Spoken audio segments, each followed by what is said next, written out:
Merci, Monsieur le Président, chers collègues, Madame la Vice-présidente. Alors, nous pouvons nous réjouir des bons résultats des recettes des parkings en ouvrage gérés par Alter Service. On voit une hausse par rapport aux prévisions. Et justement, la gestion des parkings se portant bien, on vous repose la question qui a été déjà plusieurs fois posée par mon collègue Yves Oregan. Pourquoi subventionner spécifiquement le ticket horaire du futur parking stylo de l'Académie ?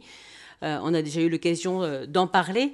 Ce projet avait été présenté par votre prédécesseur et validé plusieurs fois par vous publiquement comme coûtant 0 € d'argent public.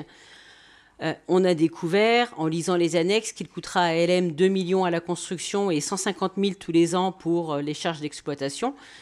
ALM aura donc payé à la fin de la concession plus de 5 millions, à quoi il faudra ajouter les 1,5 million d'argent public pour rendre le projet réversible suite à nos interventions, soit un total de 6,9 millions. Comment cela n'apparaît-il pas dans les comptes d'ALM? Certainement grâce à une astuce financière qui fait qu'Alter verse moins sur ce parking ALM que ce qu'il devrait. Cette différence, même si elle n'apparaît pas au budget, reste bel et bien une forme de subvention qui permet de financer le parking.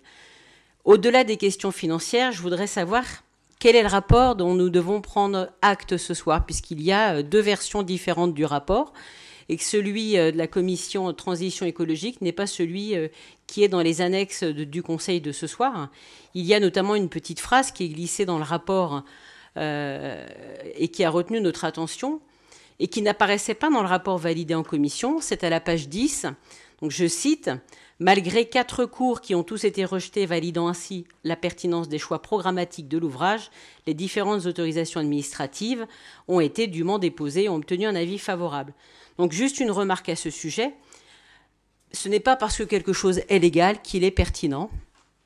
Je pourrais vous citer de nombreux projets réalisés par vos prédécesseurs qui étaient tout à fait légaux et dont vous ne cessez de rappeler l'impertinence. À ma connaissance, le tribunal ne s'est pas positionné sur le terrain de la pertinence, mais bien uniquement sur la légalité. Donc nous aimerions prendre acte du rapport tel qu'il a été présenté en commission et je vous en remercie.